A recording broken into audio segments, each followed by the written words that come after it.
Oi gente, tudo bem com vocês? Eu espero que esteja tudo ótimo. No vídeo de hoje eu vim trazer mais curiosidades, então se você já puder deixar o seu like para me ajudar na divulgação, e se você é novo por aqui já se inscreve para não perder nada.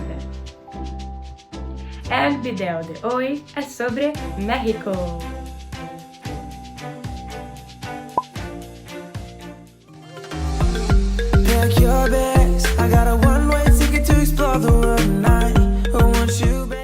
Então, vamos às curiosidades. A primeira curiosidade é que o nome do país não é México. Bom, pelo menos oficialmente falando.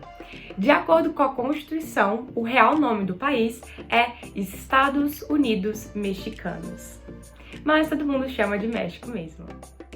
Por mais que o México faça parte da América Latina, ele é um país da América do Norte, junto com o Canadá, os Estados Unidos, e por isso é lá no México que se encontra a faculdade mais antiga da América do Norte. É a Universidade Nacional Autônoma do México, a UNAM. Ela foi fundada em 1551 e até hoje ela está em funcionamento. Ela foi fundada 85 anos antes de Harvard. As crianças não ganham presentes no Natal lá no México, mas elas não ficam sem presentes. Isso acontece no dia 6 de janeiro, que é o Dia de Reis, que, de acordo com a crença cristã, foi quando os 3 reis magos chegaram para poder visitar o bebê Jesus, que tinha acabado de nascer, e deram os presentes para ele, que foi incenso, ouro e mirra. Quando a gente pensa em pirâmide, a gente pensa em Egito. Inclusive já tem vídeo sobre Egito aqui no canal, vou deixar nos cards e na descrição para depois você ir lá assistir. Porém, é lá no México que se encontra a maior pirâmide do mundo. É a pirâmide de Tepanapa, também conhecida como a Grande Pirâmide de Cholula. Ela é simplesmente gigante, a sua base é 450 metros por 450 metros e ela tem 66 metros de altura. O que faz dela ter o maior volume do mundo, que é 4,45 milhões de metros cúbicos. Ela começou a ser construída por volta do século 3 a.C. e foi finalizada por volta do século 9 depois de Cristo, e até hoje é o maior monumento já construído na história do planeta. Quem inventou a TV a cores foi um engenheiro elétrico mexicano chamado Guillermo González Camarena em 1941. A menor raça de cachorro do mundo é o Chihuahua, né? Esse cachorrinho tem as suas origens lá no México. Inclusive, o seu nome é em homenagem ao estado de Chihuahua, lá do país, que é onde ele foi descoberto. Você sabia que existem vários alimentos que foram introduzidos para o mundo por causa do México? Pois é, inclusive a culinária mexicana, ela é um patrimônio histórico, mas vamos falar um pouquinho mais especificamente de quais alimentos que o México apresentou para o mundo. O primeiro alimento que eu vou falar é o tomate, que era um alimento muito cultivado pelos astecas.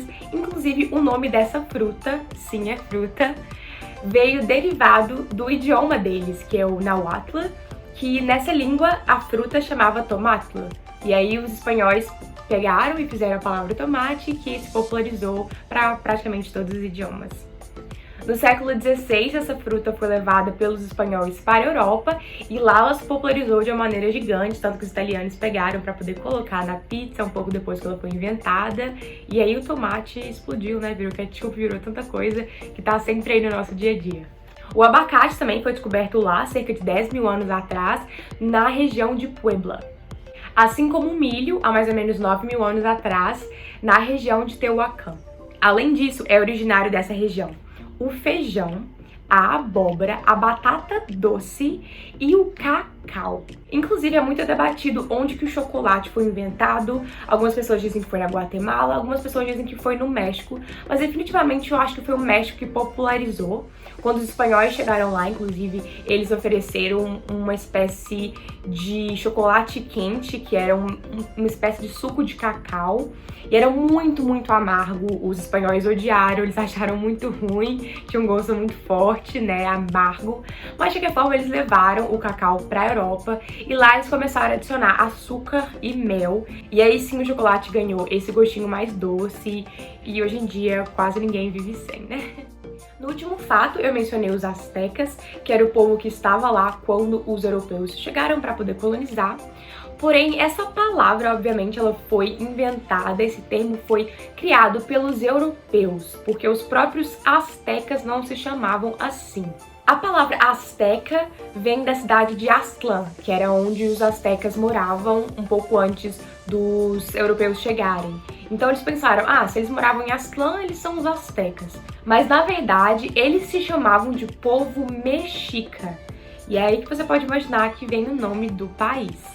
E por que eles chamavam assim? Bom, eles eram uma sociedade politeísta, mas o seu deus principal, que eles mais adoravam, era o deus Mexitl, que era o deus da guerra. Então, em homenagem a esse deus, eles se chamavam de povo mexica. Então, muitos historiadores consideram mudar essa nomenclatura e não chamar mais de povo asteca, e sim de povo mexica. O povo asteca, ou então melhor dizendo, o povo mexica, eles moravam na cidade de Aztlán, como eu disse anteriormente, que até hoje tem a sua localização desconhecida. Depois disso, eles partiram para Chapultepec, que era uma região privilegiada em recursos naturais. Porém, eles foram expulsos de lá. E aí começou uma peregrinação atrás da sua terra prometida, que de acordo com a crença deles, seria onde eles avistassem uma águia em cima de um cacto. E eles encontraram isso finalmente em 1325, em uma ilha no lago Texcoco. Então lá eles decidiram construir a sua cidade, o seu império, que foi a cidade de Tenochtitlan. E essa história ficou eternizada na bandeira do México, que eu não sei se vocês já perceberam, mas tem uma águia em cima de um cacto. Talvez você esteja se perguntando por que a águia está com uma cobra no bico, sendo que isso não faz parte da história, e de fato não faz. Essa cobra foi colocada ali através de uma releitura feita pelos espanhóis. Eles colocaram para poder simbolizar como se fosse uma luta entre o bem e o mal, com o bem ganhando, no caso a águia. Já que a cobra para o cristianismo, ela simboliza o mal, coisas ruins, pessoas más. Um detalhe é que esse brasão de armas da águia no cacto só foi adicionado à bandeira do México em 1968 para as Olimpíadas que aconteceram nesse ano, porque a bandeira dele estava muito parecida com a da Itália, tinha as mesmas cores, então eles decidiram colocar esse brasão para poder diferenciar. O último fato é que nós, brasileiros, e os outros falantes da língua portuguesa, somos um dos únicos povos do mundo que pronunciamos o nome do México de maneira correta. Talvez a palavra não seja correta, mas sim da maneira que o povo mexica pronunciaria. Bom, quando eu estava pesquisando sobre o povo mexica, eu quis pesquisar melhor sobre a pronúncia do náhuatl, que é o idioma deles, como que eles pronunciavam o próprio nome. E eu descobri que é povo mexica, não é povo mexica. Então eu pensei, gente, qual é o sentido então de chamar o México de México? Não faz nenhum sentido. Então eu comecei a pesquisar sobre e através de um livro eu descobri a questão.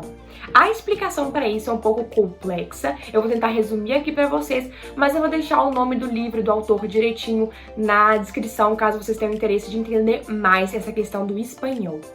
O livro se chama The Evolution of Spanish, an Introductory Historical Grammar. É o livro do Thomas Albert Lathrop. Eu não sei se ele tem alguma versão em português, ele tem a versão em espanhol, mas de qualquer forma, essa foi a minha fonte para trazer essa informação para vocês.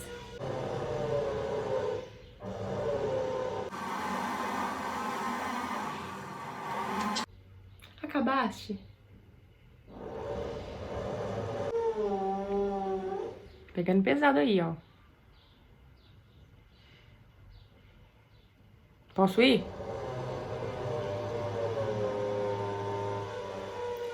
Então, gente, esse foi o vídeo de hoje. Ó, acabou, hein?